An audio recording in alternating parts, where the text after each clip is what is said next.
enclavado en el Medio Oriente y rodeado por varios países musulmanes se encuentra Armenia.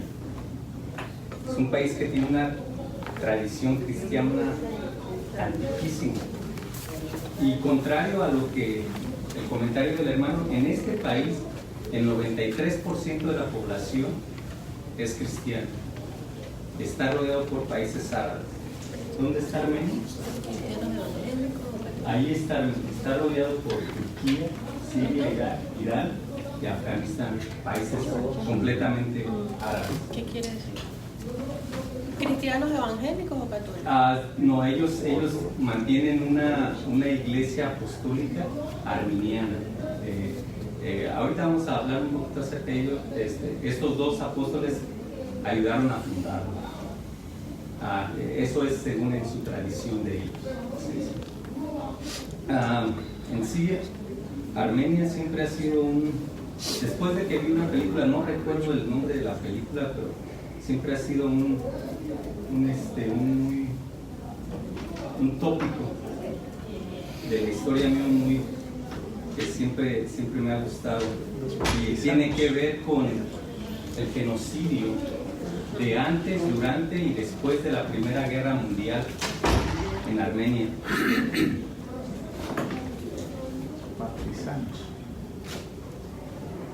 La gran mayoría de la población armenia fue forzosamente removida desde Armenia a Anatolia a través del desierto hacia Siria, donde una gran parte de la población fue enviada al desierto para morir de hambre y de sed. Gran número de armenios fueron masacrados metódicamente a lo largo y ancho del Imperio Otomano. Las atrocidades cometidas contra el pueblo armenio por el Imperio Otomano y el Estado de Turquía durante el transcurso de la Primera Guerra Mundial es estimado en 1,5 millones de armenios, y fueron exterminados aproximadamente entre el año 1915 y 1923. Estamos hablando del siglo pasado.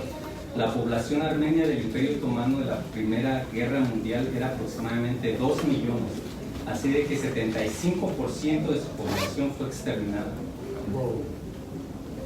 ¿Subasta de armas o venta de armas en la película?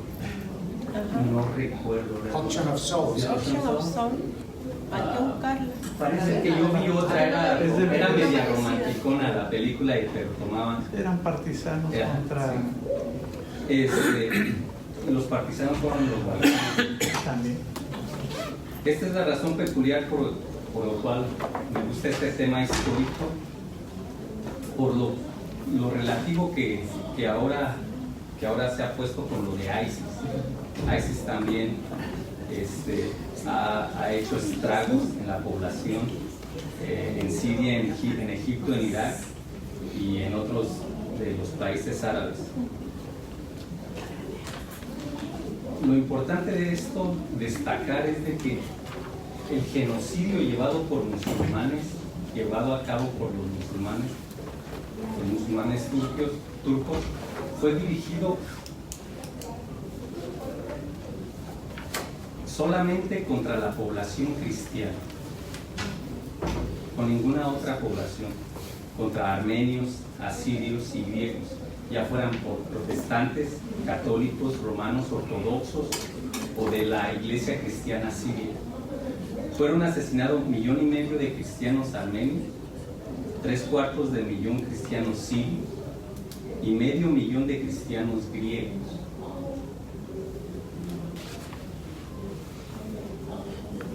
Es una terrible verdad que muy pocos de nosotros conocemos acerca de estos ataques que el enemigo de nuestras almas, que es Satanás, siempre nos está atacando.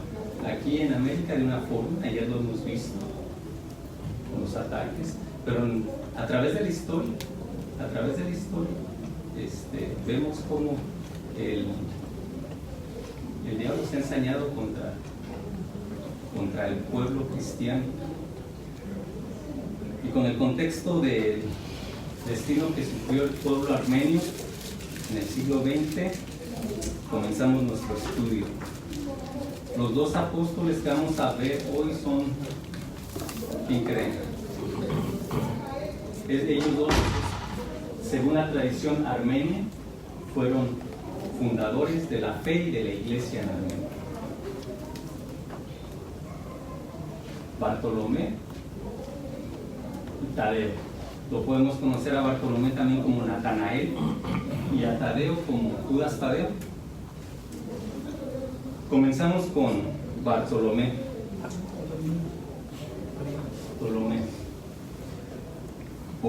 Bartolomeo Natanael. ¿Quién fue Natanael? El que estaba bajo la higuera. Natanael.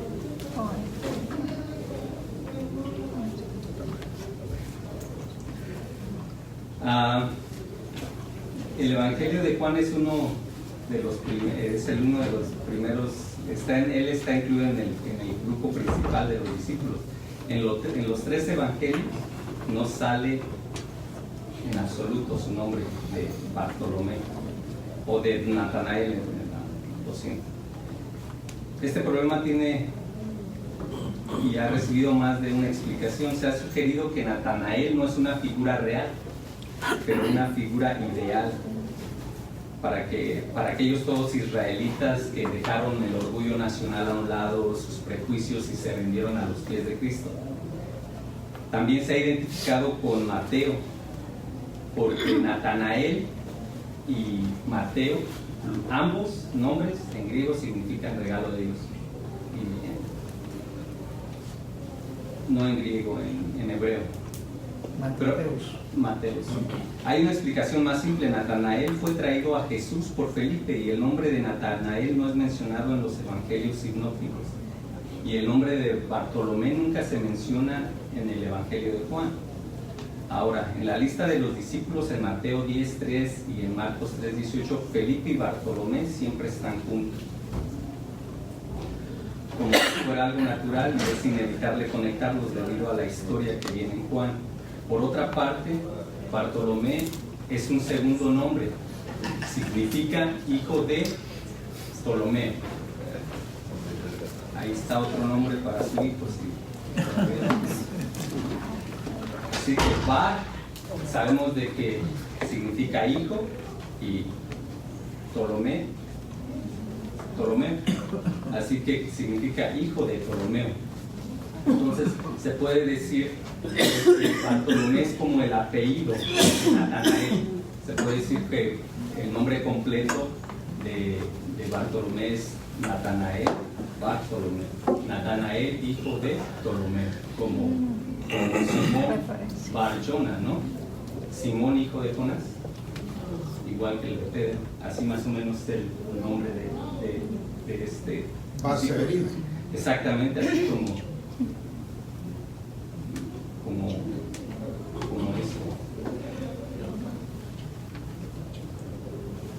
La mayoría de los estudiosos de las escrituras están de acuerdo que Bartolomé y Natanael son la misma persona. Natanael aparece en el evangelio de Juan y Bartolomé aparece en los evangelios sinópticos, en los otros tres evangelios.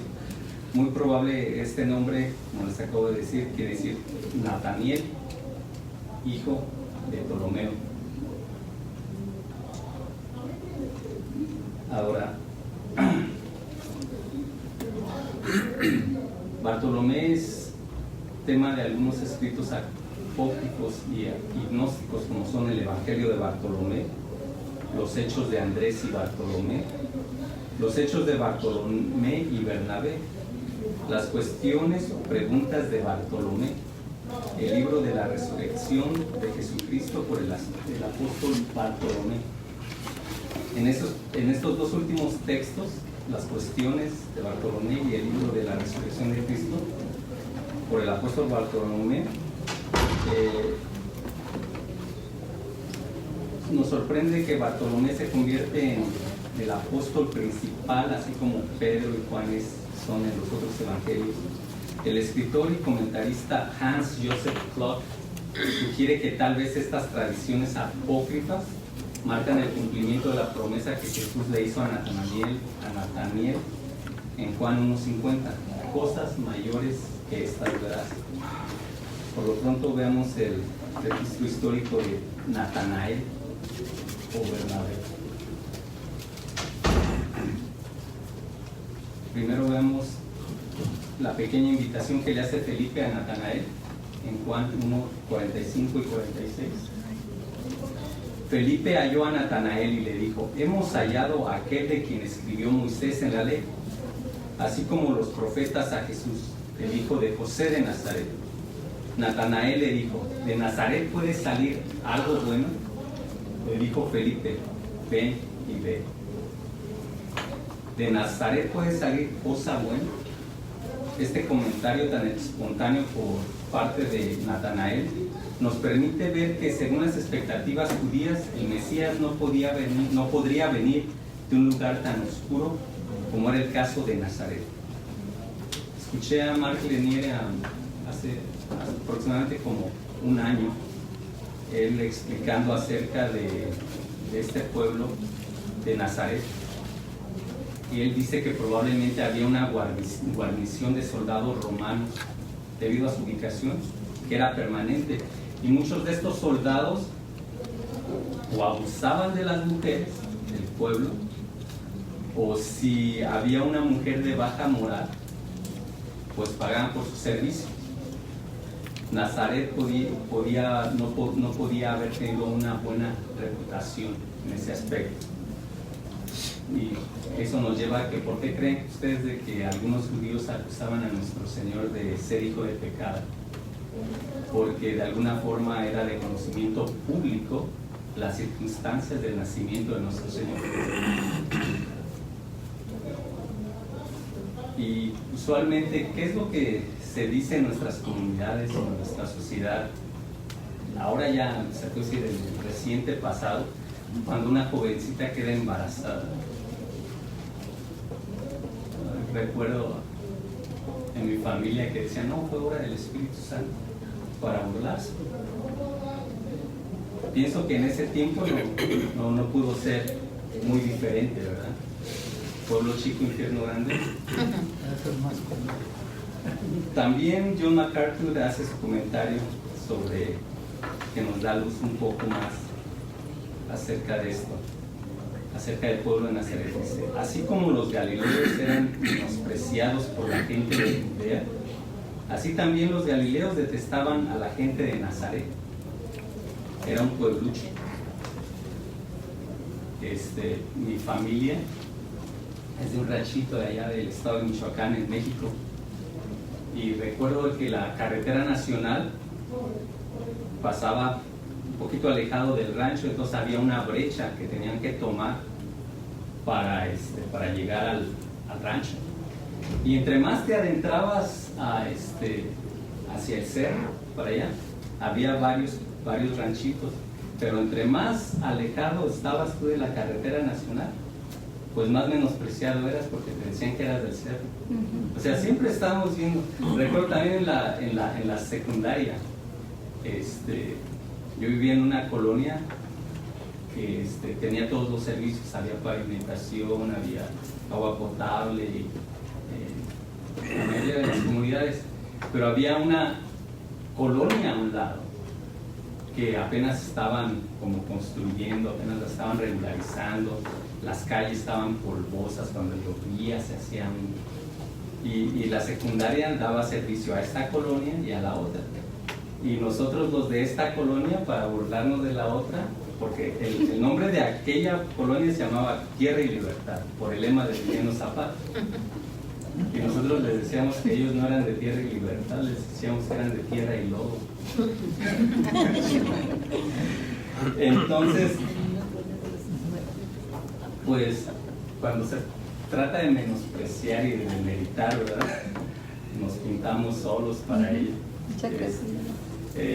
Pues demeritamos a nuestro prójimo. Esa es nuestra naturaleza antes de venir a Cristo, y muchas veces aún hasta después no juzgamos por el contenido del carácter de la persona, pero somos muy buenos para categorizar y mofarnos de acuerdo al origen que consideramos inferior.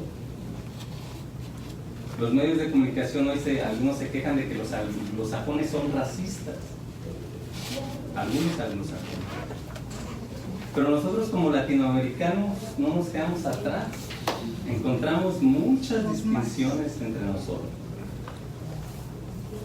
Y aunque nuestro Señor califica a Natanael como un hombre sincero y honesto, pienso que Natanael sucumbe también a la idiosincrasia de ese tiempo y lugar, al condenar a nuestro Señor con ese comentario antes de conocerlo. Ahora pasemos al versículo 47 y 51. Cuando Jesús vio a Natanael que se le acercaba, dijo de él: he aquí un verdadero israelita en quien no hay engaño. Le dijo Natanael: ¿de dónde me conoces? Respondió Jesús y le dijo: antes que Felipe te llamara, cuando estabas debajo de la higuera, te vi. Respondió Natanael y le dijo: Rabí, tú eres el Hijo de Dios, tú eres el Rey de Israel. Respondió Jesús y le dijo: porque te dije que te vi debajo de la higuera, ¿crees? Cosas mayores que estas verás. Y le dijo: de cierto os digo, de aquí en adelante veréis el cielo abierto y los ángeles de Dios que suben y descienden sobre el Hijo del Hombre. Iba a ser un intento de mostrar lo interesante que puede parecer este pasaje. Pero preparando el material para la clase leí dos comentarios acerca de estos pasajes. Uno era de Matthew Henry y el otro era de William Barclay. Y el comentario de William Barclay se me hizo de lo más apropiado para analizar un poquito más profundamente estos versículos. El comentario comienza así: cuando Felipe le hace la invitación a Natanael y Natanael, lleno de curiosidad, viene a donde está nuestro Señor Jesucristo. Comienza así, dice: así que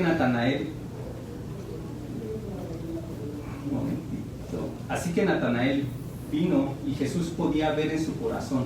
He aquí, dijo Jesús, un verdadero israelita en cuyo corazón no hay engaño. Eso era un halago que cualquier israelita piadoso reconocería. Bienaventurado el hombre, dijo el salmista, a quien Jehová no le inculpa de iniquidad y en cuyo espíritu no hay engaño. Salmos 32:2. Natanael se sorprendió de que alguien pudiera dar un veredicto como ese en tan corto tiempo y quiso saber cómo era de que Jesús lo conocía. Jesús le dijo que ya le había visto debajo de la higuera. ¿Cuál es el significado de eso? Debajo de la higuera. Para los judíos la higuera siempre ha significado paz. La idea judía de paz era aquella donde un hombre podía ser imperturbable bajo su propia vid o su higuera. Además, la higuera era frondosa y sombría, y era costumbre sentarse a meditar bajo el techo de sus ramas. Sin duda, eso era lo que había estado haciendo Natanael, y sin duda, cuando estaba sentado bajo la higuera, había estado orando por aquel día en el que debería de venir el elegido de Dios, el Mesías. Sin duda, había estado meditando en las promesas de Dios, y ahora, con la declaración de Jesús, sentía que él, Jesús, había visto en lo más profundo de su corazón. No fue tanto que Jesús le había visto debajo de la higuera lo que sorprendió a Natanael, fue el hecho de que Jesús leía sus pensamientos más íntimos de su corazón. Natanael se dijo a sí mismo: aquí está el hombre que entiende mis sueños, aquí está el hombre que conoce mis oraciones, aquí está el hombre que ha visto mis anhelos más íntimos y secretos, anhelos que nunca me he atrevido a poner en palabras. Aquí está el hombre que puede traducir el inarticulado suspiro de mi alma. Este debe ser el ungido prometido de Dios y no otro.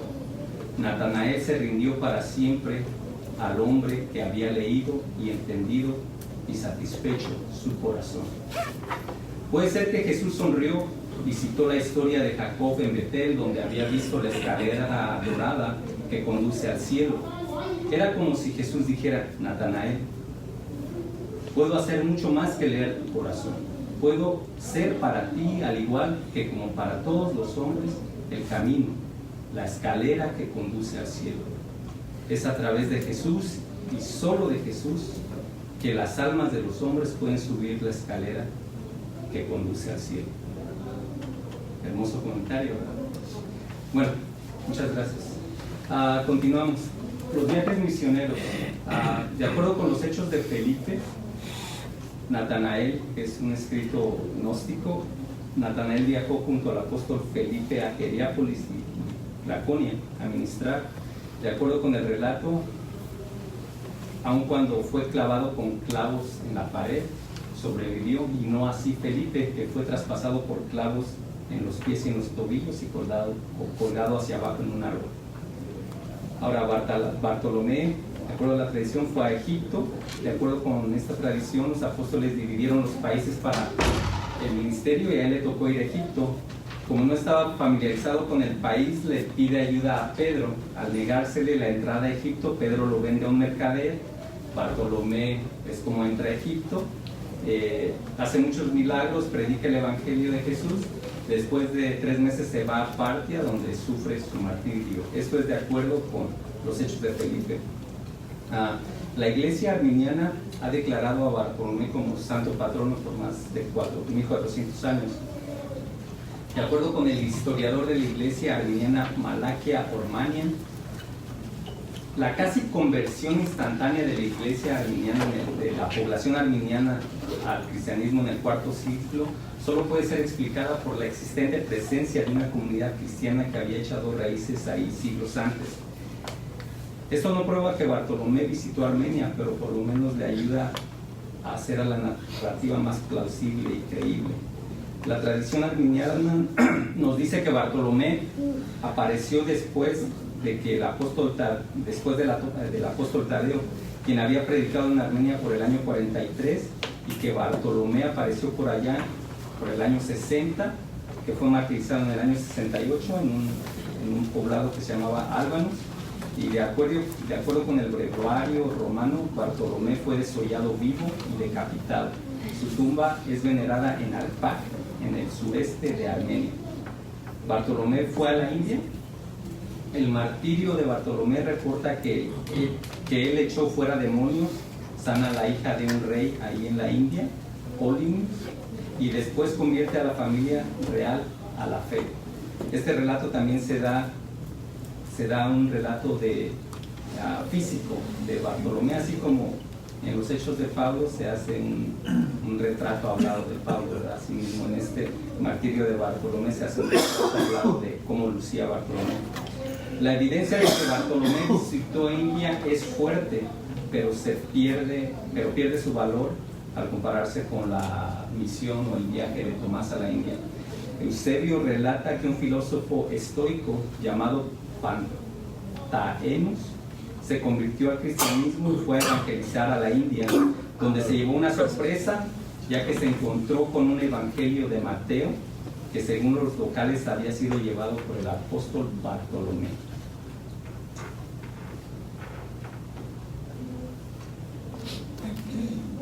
El martirio de Bartolomé. En los Hechos de Felipe, Bartolomé sale con vida de Hierápolis, pero la crucifixión de él en Laconia es predicha junto antes de la ejecución de Felipe. En el texto Contenciones de los Apóstoles se reporta la tradición que encontró la muerte en una ciudad llamada Naidas, en Partia. Su martirio en Armenia. De acuerdo con Hipólitos on the 12, o Hipólito sobre los 12, reporta que Bartolomé fue a la India, llevó un libro de Mateo, pero que fue martirizado y muerto en una ciudad que se llama Alanum, en un pueblo que es de Armenia.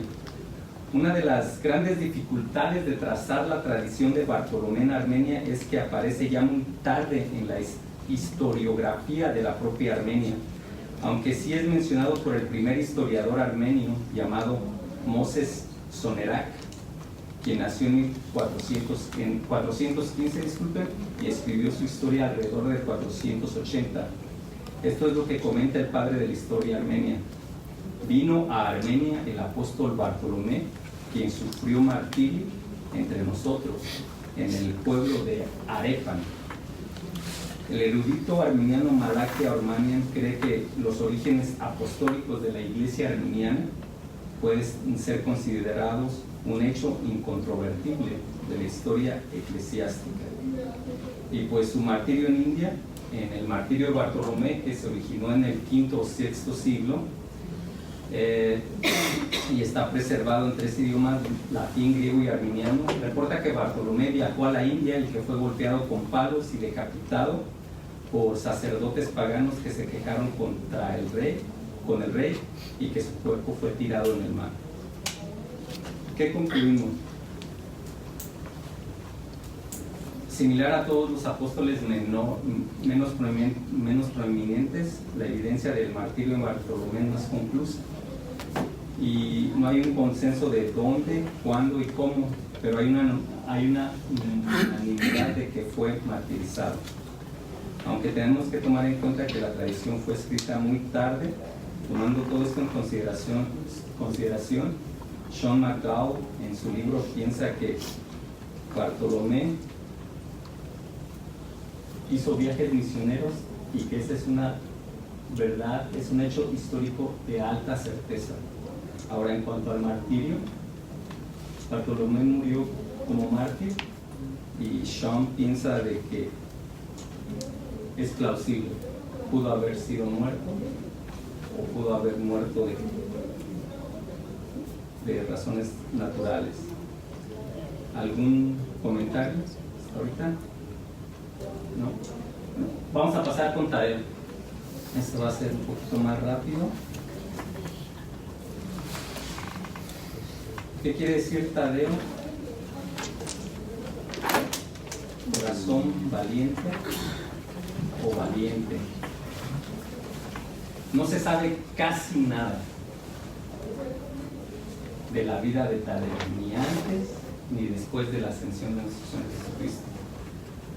Aunque hay, como todos, muchas especulaciones acerca de su vida. Algunos dicen que pudo ser un celote, así como Simón el Cananita. Algunos dicen que era hijo de Jacobo el Grande y algunos piensan que era hasta Leví, ponen esta teoría.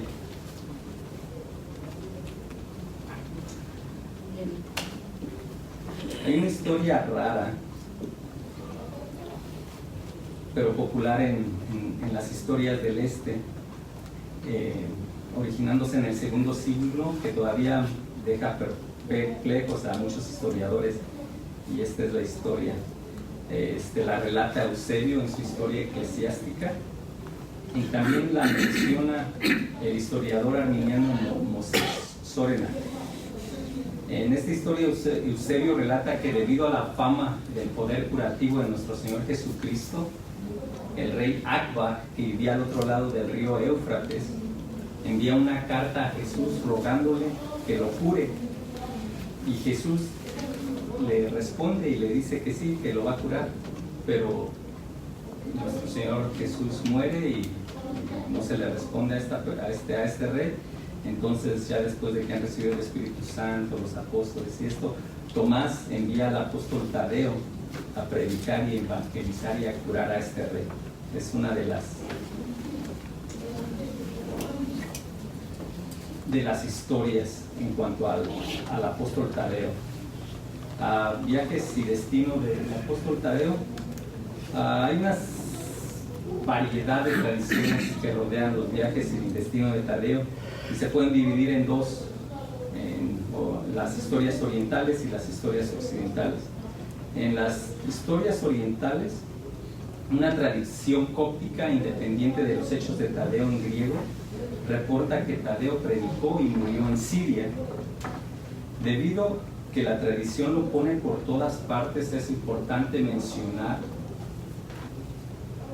que esto sucede debido o a que viajó extensamente o que debido a la ignorancia de sus movimientos se hizo conveniente para la tradición que hicieran invenciones acerca de él. Otra tradición sugiere que el origen de los cristianos en Edesa, que se debió en una ciudad. De acuerdo a Eusebio, los hechos de Tadeo en griego reporta que Tadeo fue a Edesa a ayudar al rey Akbar y que lo encuentra sanado. Esta ya es otra historia del mismo rey. En esta historia, Tadeo va a visitar al rey y lo encuentra ya sanado de sus enfermedades. Después de eso, predica, bautiza a sirios, a griegos y armenianos, destruye templos idólatras y construye muchas iglesias en varias de las ciudades de Siria. Después viaja, predica y convierte muchos a la fe, y él muere en paz. Ahora las historias occidentales. Las historias orientales son como de la iglesia griega, copta, de la iglesia arminiana, de ese lado, y las historias occidentales son las que se originaron básicamente en Roma, más que nada. Si en contraste, las historias de la tradición occidental ponen a Tadeo junto con Simón el Cananita como misioneros y mártires. En el escrito latino Pseudoapías del siglo VII ponen sus actividades en Persia haciendo frente a 2 hechiceros. Mateo y Simón les perdonan la vida a estos hechiceros, aunque estos los siguen molestando en cada pueblo que ellos van, donde van transitando. En estos pueblos ellos ganan muchas almas, pues construyen muchas iglesias y ordenan a Abdías como obispo de Babilonia. Abdías es la persona que escribió el escrito. En esta historia se reporta que los líderes religiosos de la ciudad de Sinar en Persia los arrestan y finalmente los matan a filo de espada. En el texto latino Hierominian Martyrology del siglo V también reporta que Sinar es el lugar de su martirio, pero otras tradiciones occidentales ponen al ministerio de Judas en Mesopotamia y su muerte en Armenia. De acuerdo con el Breviarium Apostolorum del año 600, Judas fue hermano de Jacobo y predicó en Mesopotamia y en el Ponto, y fue sepultado en Armenia, en la ciudad de Miletus.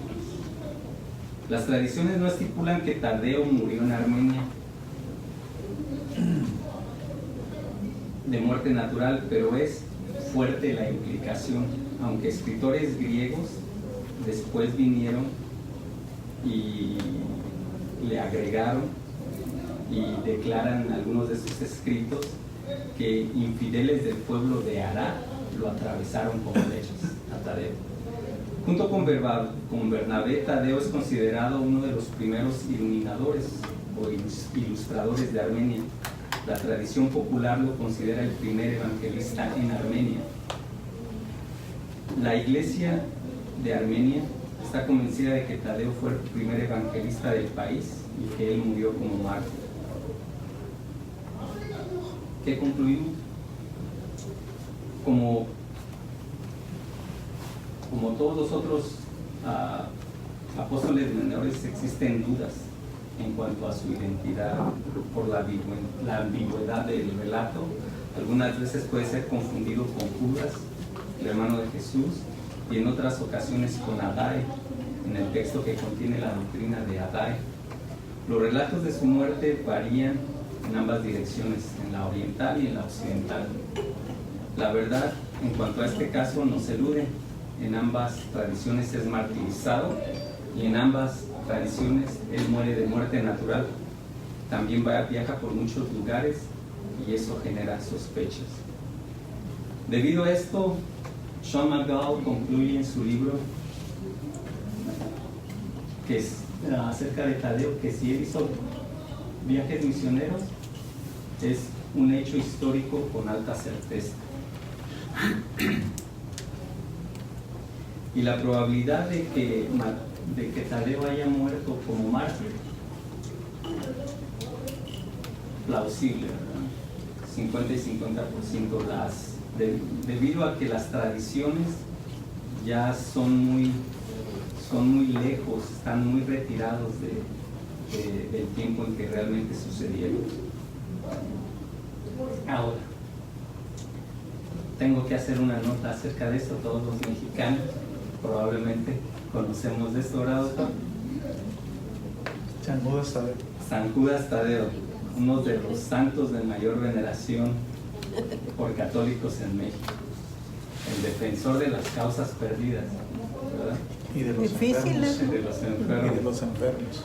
San Judas Tadeo es uno de los santos más populares a causa de los numerosos favores celestiales que consigue a sus devotos que le rezan con fe, Juditas. especialmente en cuanto a conseguir empleo o casa. Santa Brígida, no sé, no investigué acerca de ella, probablemente es una de las cuantas del panteón romano, ¿verdad? No, de Santoral católico. Cuenta en sus revelaciones que nuestro Señor le recomendó, nuestro Señor Jesucristo, en sus revelaciones de esta señora, le recomendó que cuando deseara conseguir ciertos favores, los pidiera por medio de San Judas Tadeo. Miren nada más.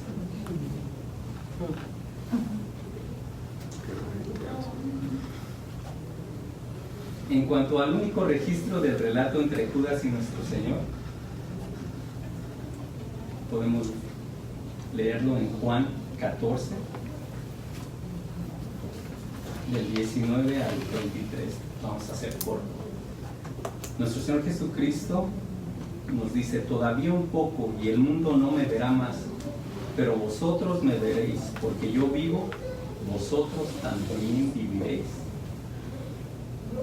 Le dijo Judas en el versículo 22, no al Iscariote: Señor, ¿cómo es de que te manifestarás a nosotros y no al mundo?